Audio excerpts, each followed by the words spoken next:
Ski Television is sponsored by Bollé, the life since 1888. And by Head, the power of you.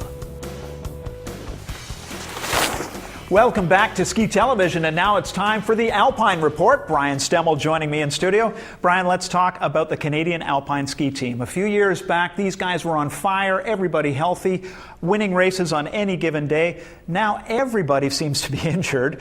John Kuchera, fortunately, trying to make a comeback after a terrible injury from a couple of years ago. How's he looking? He's looking all right, looking a little bit better than he was a couple of years ago when his leg broke and he had a compound fracture of his lower leg. His bone was actually sticking right through the line of his boot. It was pretty ugly. I saw him in the hospital right after, and he was hurting but optimistic. And the following year, it got better, but he broke it again. So he's been out for 2 years, seems to be on the mend now, and he thinks he's going to be skiing sometime after Christmas. Now, Robbie Dixon and Mandy Osborne-Parody, they're injured, but under some different and kind of unusual circumstances. Tell me about that. Yeah, our coaches always emphasize never get hurt off the hill. Fine, do what you do on the hill. If you get hurt, that's understandable. It's your livelihood, your passion, that's cool, but off the hill is a different thing. And it happened to Robbie Dixon, slipped on some ice one night and smacked his head. And that was the beginning to successive concussions. He fell in Bormio and smacked his head, and he's been out for a long time. Back this year looking strong, but I think he's a bit of a time bomb. You got to watch guys like that, especially Sidney Crosby. You know, you've seen what happened to him, and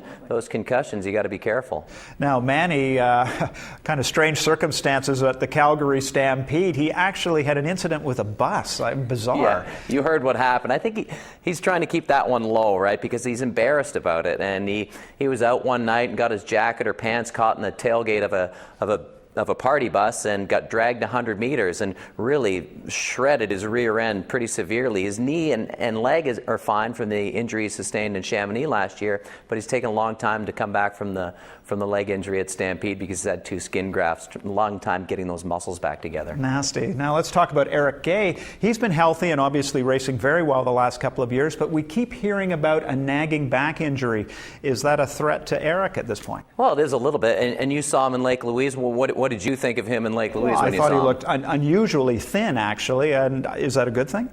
Well, he thinks it's going to be a good thing. Losing 20 pounds probably might help him alleviate some of the pain in his back, but back-to-back years with more and more pain is difficult to do when you start to get older, and it's just a day-to-day thing for him. The women's team is really suffering right now, and Kelly Vanderbeek, star women's downhiller, trying to come back, but she just doesn't seem to be able to get over that hump. Do you think she is going to come back? Well, I didn't think so at the time. I said right there, and I talked to her doctor, Bob Litchfield. He said it might be career-ending, and it certainly looks like that. Her leg was wrapped totally around backwards, dislocated kneecap, tore all of her knee ligaments, and she's skiing like you and I, just really gently and a really slow pace. So it's going to take her a long time to come back, but she's pretty good in TV, so maybe she should stick with that because she's doing a great job, did a great job at the Olympics. So while the Canadian team is trying to get healthy, on the other hand, the American team are being heralded almost as the new Austrians. The great American dynasty seems to be evolving. And of course, Lindsey Vonn is the superstar on the U.S. team right now. She seems unstoppable. What's up with her? Yeah, it seems like they're putting Bodie Miller and the other guys aside, and it's all focused on Lindsey Vonn, but why not? She's good looking. She's out on the town like mad. Leno, Camden Yards, throwing at the first pitch at an Orioles game. She was on an episode of Law and Order. Like, she is really pumping that PR machine till its end's worth, and I think it's bringing people to the sport because they like Lindsey Vonn. She's hot, and she's a millionaire. She's making about $6 million a year, so that's not bad either. Going through some difficult personal times right now, breaking up with her husband is... Well, you know people who are divorced, right? They ski angry, and she's doing that right now, but hey, she's winning, so why not?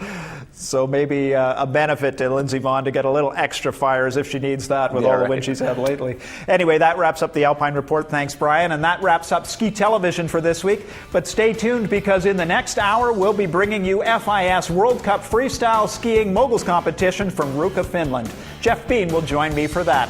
Thanks for joining us. We'll be back soon.